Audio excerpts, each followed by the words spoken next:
ሰላም ሰላም ዛሬ ወደ ሰርግ እንሄዳለን እና አሸንዳ እናከብራለን። አሸንዳ የሴቶች ጊዜ ነው። ሴቶች ነፃነት የምንከብረበት ቀን። ሴቶች ይደንሳሉ፣ ይዘንጣሉ እና በጣም ደስ የሚል ሰዓት ነው ለሴቶች። ነፃነት ያለን ታደልን ነው።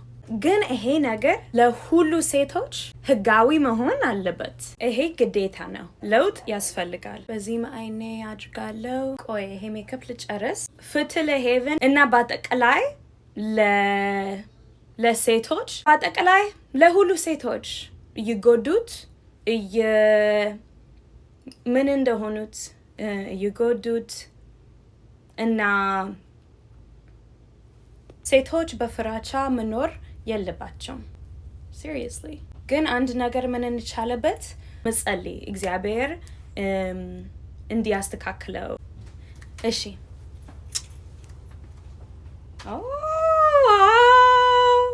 የማማ ልብስ ያምራል። አዎ ጨርሻለሁ። እሺ አዎ እንሂድ። ቻው